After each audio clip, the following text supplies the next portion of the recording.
ಪ್ರಿಯರೇ, ಬಲಿಪೂಜೆಯ ಸಮಯದಲ್ಲಿ ಮೇಣದ ಬತ್ತಿ ಏಕೆ ಉರಿಸಬೇಕು? ಇದರ ಅರ್ಥವೇನು? ಇಲ್ಲದಿದ್ದರೆ ಆಗುವುದಿಲ್ಲವೇ? ಏತಕ್ಕೆ ಇಷ್ಟೊಂದು ವ್ಯಯ ಎಂಬ ಪ್ರಶ್ನೆ ಆಗಿದ್ದಾಗ್ಗೆ ಕೇಳಿಬರುವಂಥದ್ದು. ವಿಶ್ವದಾದ್ಯಂತ ಪ್ರತಿ ವರ್ಷ ಸರಿಸುಮಾರು 10 ಕೋಟಿ ಬಲಿಪೂಜೆಗಳು ನಡೆಯುತ್ತವೆ ಎಂದು ಅಂದಾಜಿಸಲಾಗಿದೆ. ಸರಿಸುಮಾರು ಕನಿಷ್ಠ 5 ಕೆಜಿ ಮೇಣದ ಬತ್ತಿಯ ಅವಶ್ಯಕತೆ ಪ್ರತಿ ದೇವಾಲಯಕ್ಕೂ ಇರುತ್ತದೆ. ಹೆಚ್ಚು ಕಡಿಮೆ ಕೇವಲ ಮೇಣದ ಬತ್ತಿಗಾಗಿ ಪ್ರಪಂಚದಾದ್ಯಂತ ವ್ಯಯ ಮಾಡುತ್ತಿರುವ ಹಣದ ಕನಿಷ್ಠ ಒಟ್ಟು ಮೊತ್ತ 3 ಲಕ್ಷ ಕೋಟಿ ರೂಪಾಯಿಗಳು. ಇದನ್ನು ಲೆಕ್ಕ ಹಾಕಿ ಒಬ್ಬ ಚಿಂತಕ ಕೇಳುತ್ತಾನೆ, ಈ ಮೇಣದ ಬತ್ತಿಗಳನ್ನು ಉರಿಸುವ ಬದಲು ಅದನ್ನು ಪ್ರಪಂಚದಾದ್ಯಂತ ಒಂದು ಆಂದೋಲನವೆಂಬಂತೆ ಉಳಿಸಿ ಬಡವರ ಏಳ್ಗೆಗಾಗಿ ಬಳಸಬಹುದಲ್ಲ ಎಂದು. ಆದರೆ ಅದೆಲ್ಲ ಪ್ರಾಯೋಗಿಕವೋ, ಕಾರ್ಯರೂಪಕ್ಕೆ ತರಲು ಸಾಧ್ಯವೋ ಎಂಬುದು ಯಕ್ಷ ಪ್ರಶ್ನೆ. ಈ ಚಿಂತನೆ ಸರಿಯೋ ತಪ್ಪೋ ಧರ್ಮಾಧಿಕಾರಿಗಳ ವಿಮರ್ಶೆಗೆ ಬಿಟ್ಟಿದ್ದು. ಅದೇನೇ ಇರಲಿ ಪ್ರಿಯರೇ, ಬಲಿಪೂಜೆಯ ಸಂದರ್ಭದಲ್ಲಿ ಬಲಿಪೀಠದ ಸುತ್ತಲೂ ಕನಿಷ್ಠ 2 ಮೇಣದ ಬತ್ತಿಗಳನ್ನು ಉರಿಸಲಾಗುತ್ತವೆ. ಅಂತೆಯೇ ದೈವವಾಕ್ಯಕ್ಕೆ ಗೌರವವನ್ನು ಸೂಚಿಸಲು ಶುಭ ಸಂದೇಶವನ್ನು ಓದುವ ಸಂದರ್ಭದಲ್ಲಿ ಮೇಣದ ಬತ್ತಿಗಳನ್ನು ಬೆಳಗಿಸಲಾಗುತ್ತವೆ.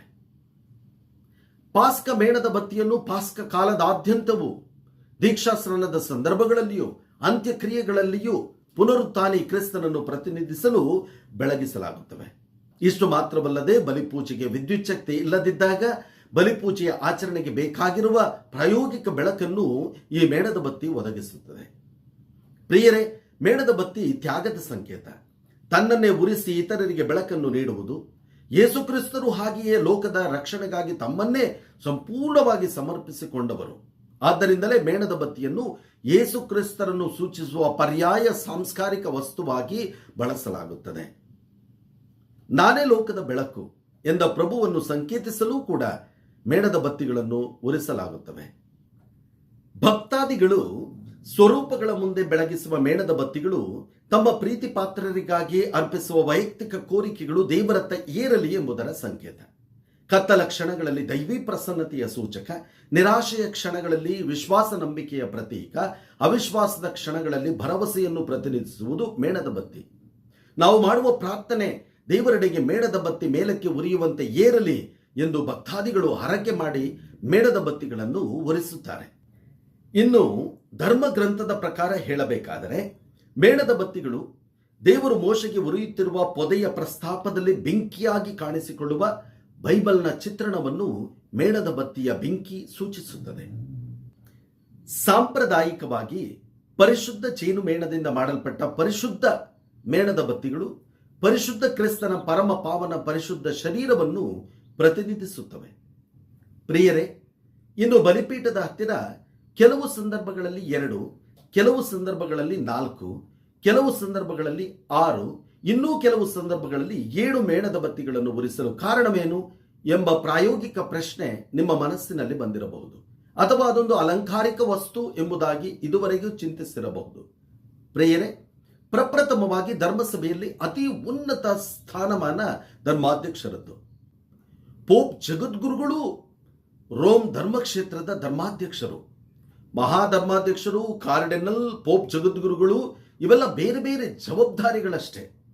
ಆದ್ದರಿಂದ ಧರ್ಮಸಭೆಯಲ್ಲೇ ಅತಿ ಶ್ರೇಷ್ಠರಾದ ಧರ್ಮಾಧ್ಯಕ್ಷರು ತನ್ನ ಸ್ವಂತ ಧರ್ಮಕ್ಷೇತ್ರದಲ್ಲಿ ಬಲಿಪೂಜೆಯನ್ನು ಅರ್ಪಿಸುವಾಗ 7 ಮೇಣದ ಬತ್ತಿಗಳನ್ನು ಬಲಿಪೀಠದ ಸುತ್ತಲೂ ಬೆಳಗಿಸಬೇಕು.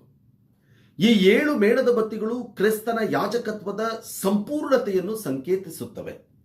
ಇದು ಧರ್ಮಾಧ್ಯಕ್ಷರಾಗಿ ತಮ್ಮ ಪಾತ್ರವನ್ನು ಪ್ರತಿನಿಧಿಸುತ್ತವೆ. ಈ 7 ಮೇಣದ ಬತ್ತಿಗಳು ಬೈಬಲ್ನಲ್ಲಿರುವ ಪ್ರಕಟಣಾ ಗ್ರಂಥದಲ್ಲಿ ಉಲ್ಲೇಖಿಸಲಾಗಿರುವ ಸಂಪೂರ್ಣತೆಯ ಸಂಕೇತವಾಗಿರುವ 7 ಧರ್ಮಸಭೆಯನ್ನು ಪ್ರತಿಬಿಂಬಿಸುತ್ತವೆ. 7 ಮೇಣದ ಬತ್ತಿಗಳು ಧರ್ಮಾಧ್ಯಕ್ಷರಿಗೆ ನೀಡುವ ಪ್ರಾಮಾಣಿಕ, ಸಾಂಪ್ರದಾಯಿಕ, ವೈಯಕ್ತಿಕ ಗೌರವದ ಸೂಚಕವೂ ಹೌದು. ಈ 7 ಮೇಣದ ಬತ್ತಿಗಳು ಪವಿತ್ರಾತ್ಮರ ಸಪ್ತವರಗಳನ್ನು ಪ್ರತಿಬಿಂಬಿಸುತ್ತವೆ. ಧರ್ಮ ಕೇಂದ್ರದ ಗುರುಗಳ ಭಾನುವಾರಗಳ ಮತ್ತು ಇತರ ದಿನಗಳ ಬಲಿಪೂಜೆಯಲ್ಲಿ 2, 4, 6 ಮೇಣದ ಬತ್ತಿಗಳನ್ನು ಬಳಸಿದ್ದರೂ 7 ಮೇಣದ ಬತ್ತಿಗಳು ಧರ್ಮಾಧ್ಯಕ್ಷರ ಉಪಸ್ಥಿತಿಯ ವಿಶೇಷ ಹಬ್ಬದ ಸ್ವರೂಪವನ್ನು ಎತ್ತಿ ತೋರಿಸುತ್ತವೆ. ಆದ್ದರಿಂದ ಮೇಣದ ಬತ್ತಿ ಬಲಿಪೂಜೆಯ ಸಂದರ್ಭದಲ್ಲಿ ಬಳಸುವ ಕೇವಲ ಒಂದು ಅಲಂಕಾರಿಕ ವಸ್ತುವಲ್ಲ, ಬದಲಿಗೆ ಅದಕ್ಕೆ ಆಳವಾದ ಅರ್ಥವಿದೆ ಎಂಬುದನ್ನು ಅರ್ಥೈಸಲು ಮಾಡಿದ ಈ ಸರಳ ಪ್ರಯತ್ನ ಸಾರ್ಥಕ ಎಂದು ನಾನು ನಂಬಿದ್ದೇನೆ. ನಿಮ್ಮ ಅಭಿಪ್ರಾಯಗಳನ್ನು ಕಮೆಂಟ್ ಬಾಕ್ಸ್ನಲ್ಲಿ ತಿಳಿಸಿ.